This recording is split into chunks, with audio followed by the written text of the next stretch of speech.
Frank, for our viewers, if you can just quickly take me through the product displayed here. You have e-com scroll and the other products. What is the purpose? What are you communicating?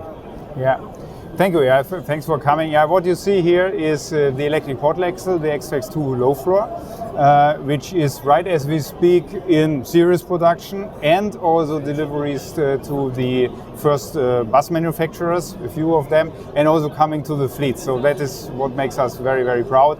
Is here, what is it? It's the second generation. It is from the first generation now a PSM motor. It is 20% more efficient, proven now to sort cycles to our first generation, also proven and seen in test drives, not only calculations from our customers, and it is within the same space envelope, same weight, double as much power, 360 continuous power. What you see also in the front is the e-com scroll, where we won an innovation prize last year in the Busworld in Brussels. That's what the world was asking for, yeah? Electric compressor for mainly electric buses, but also silent, no vibration, and it is, by the way, oil free. This is better for total cost of ownership. And then the whole digital overlapping envelope to our products, which is then intermeshing with proven conventional products, electric, digital, and then fully digital, which is additional digital offerings with intelligence, data driven, yeah? So not only sensor or value driven. That's what we saw. Sure. What feedback are you getting from the customers on the e-axles versus the earlier version? Yeah, that's very, very good. And I mean, the first generation is nearly 20 years old. We were one of the front runners.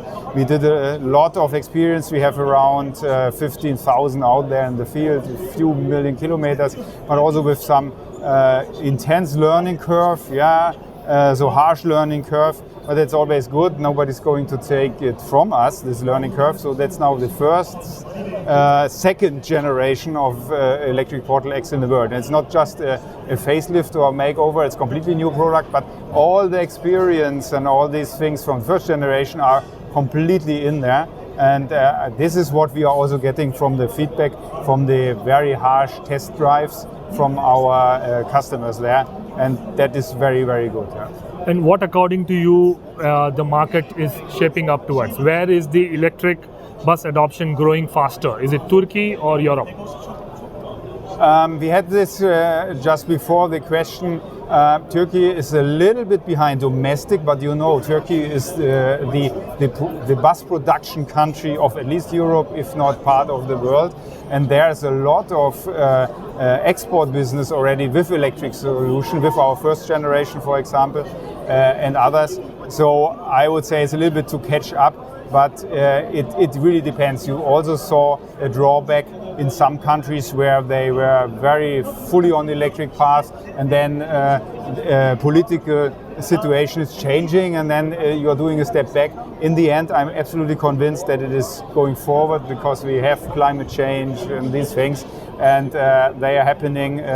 It doesn't matter which political opinion you are. Yeah. Yeah.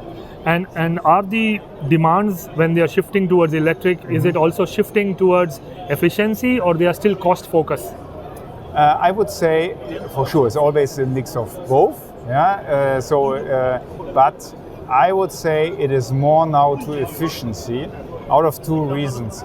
One is the total cost of ownership, because this is the bigger part in the end. If you run a bus like this 10 years, it's more than the initial price of the vehicle. And if you have a higher efficiency in the system, you need less batteries, or you are extending the range. And you remember the range for some routes, that was always and still is a question, especially with solo buses, which do not have that much space for batteries on the roof.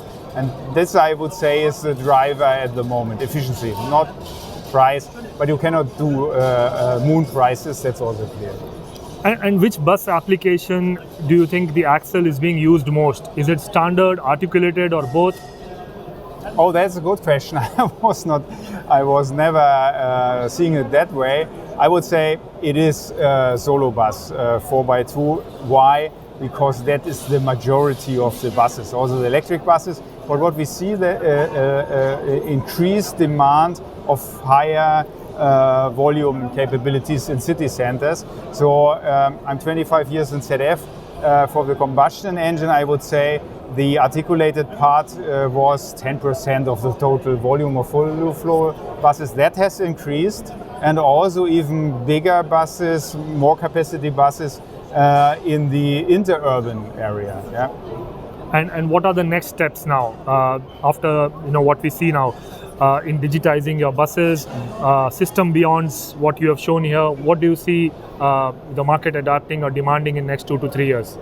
Yeah, it is this. One is the system approach. The other one is scalable products. Yeah, standardization. Because as usual, if you have an innovation, also for the operators, you have an innovation.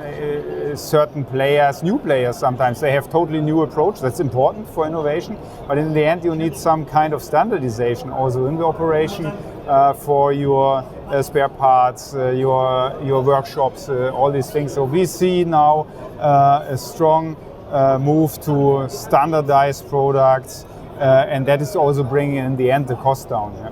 And how important is fleet data and connectivity shaping your near-term product development? Yeah, I mean, I had a motivation speech 10 years ago which said that was the mantra, data is the new currency.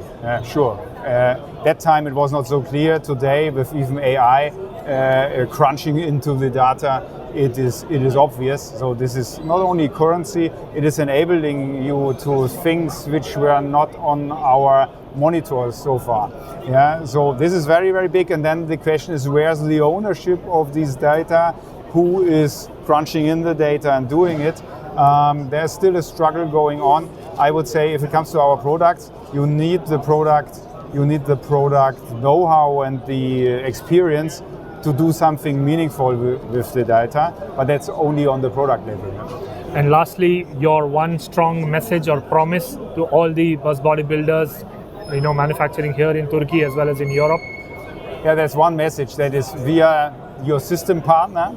Yeah, this is the one-stop shop, as we call it, and that was also the reason and the rationale of all the acquisitions we did the last years. So this broad portfolio with a modular approach, enabling you to do whatever your USP is for your vehicle. Perfect, Frank. Thank you and wish you all the best. Thank you. Welcome.